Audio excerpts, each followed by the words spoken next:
এফডিসিতে সাংবাদিকদের উপর হামলার ঘটনায় বৈঠক করেছে তদন্ত কমিটি। সেখানে আছেন আমাদের সহকর্মী সৌরভ বাপ্পা। আমরা সরাসরি যুক্ত হব তার সাথে সেখানকার সবশেষ খবর জানার জন্য।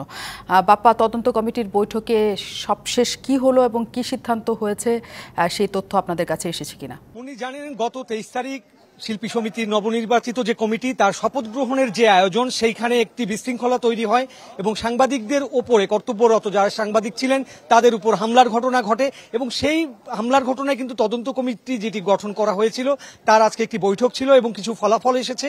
সেখানে যেমন আহত সাংবাদিকদের চিকিৎসার দায়ভার শিল্পী সমিতি নিয়েছে, ক্ষতিগ্রস্ত যেসব ডিভাইস আছে সেসবের ক্ষতিপূরণ তারা দেওয়ার অঙ্গীকার করেছে, সেই সাথে হামলায় জড়িতদের 1 মাসের জন্য শিল্পী সমিতিতে নিষিদ্ধ করা হয়েছে এবং তারপরেও হামলায় বিশেষ করে জড়িত যে শিল্পী ছিলেন জয় চৌধুরী এবং তারকে ক্ষমা প্রার্থনা করার কথা বলা হয়েছিল, তিনি নমনীয়ভাবে ক্ষমা প্রার্থনা না করায় শেষমেশ সাংবাদিকরা কিন্তু তাকে আজীবনের জন্য বয়কটের ঘোষণা দিয়েছে এবং 23 এপ্রিলকে একটি চলচ্চিত্রের জন্য কালো দিবস বলে ঘোষণা করেছে।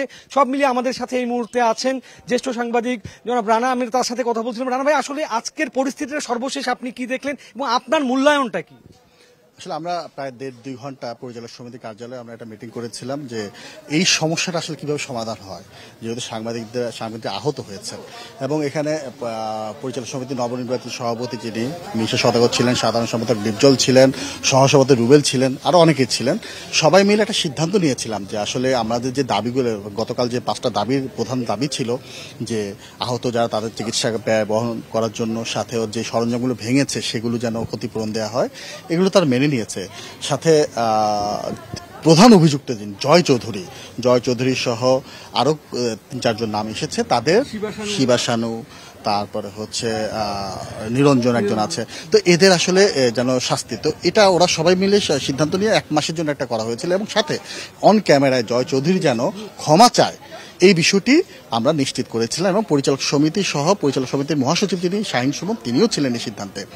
সবাই মিলে যে সিদ্ধান্তটা নেওয়া ছিল সেটি আনুষ্ঠানিকভাবে যখন হলো, এখানে এসে জয় চৌধুরী আসলে তার কথাটি রাখেন। ইনি পরিচালক সমিতি সহ নিজ যে সংগঠন শিল্পী সমিতি তাদের ওই সংগঠনের কথাও তিনি শুনেননি এবং তিনি উপস্থিত সবার সামনে দাবি করেছেন তিনি গতকাল ঘটনা ছিলেনই না, অথচ আমাদের সবার ফুটেজের মধ্যে আছে এই যে মারামারি যে মূল ঘটনার যে সূত্রপাত সেখানে অনন্য ভূমিকা ছিল জয় চৌধুরী, কিন্তু তিনি সবার সামনে সেটা অস্বীকার করেছেন। সাথে তিনি এটাও বলেছেন তিনি দায়িত্ব নিচ্ছেন কিন্তু নিজে ভুল স্বীকার করেননি এবং এই কারণে পুরো চলচ্চিত্রে যারা আমরা বিনোদন সাংবাদিক তারা সবাই মিলে সিদ্ধান্ত নিয়েছি আজীবনের জন্য জয় চৌধুরী কোনো সংবাদ আমরা প্রচার করব না এবং জয় চৌধুরীকে নিয়ে যারা কাজ করবেন তাদের সাথেও তাদেরও কোনো সংবাদ প্রচার করব না। ধন্যবাদ আপনাকে, অনেক ধন্যবাদ আপনাকে। উনি দেখছিলেন এই সর্বশেষ সিদ্ধান্ত যেগুলো, যে অন্যান্য যে বিষয়গুলো সেগুলোর সাথে সাংবাদিকরা কিন্তু একমত হলেও জয় চৌধুরীর যে ক্ষমা চাওয়ার প্রসঙ্গটি, এই বিষয়ে জয় চৌধুরী আসলে নমনীয়ভাবে ক্ষমা প্রার্থনা না করায় তাকে আজীবনের জন্য বহিষ্কার করেছেন সাংবাদিকরা এবং তার যে কোনো ধরনের খবরাখবর সংগ্রহের জন্য তারা সিদ্ধান্ত নিয়েছেন যে এখানে তার আর যে কোনো খবর তারা সম্প্রচার করবেন না। এবং এই মুহূর্তে এই ছিল এই ঘটনার সর্বশেষ সংবাদ। অনেক ধন্যবাদ সৌরভ বাপ্পা আমাদের সাথে যুক্ত হওয়ার জন্য। সৌরভ বাপ্পা এফডিসি থেকে আমাদের জানাচ্ছিলেন গতকালের ঘটনার সবশেষ খবর এবং সেই তদন্ত কমিটির যে সিদ্ধান্ত এসেছে সেই সিদ্ধান্তের খবরাখবরও তিনি জানাচ্ছিলেন।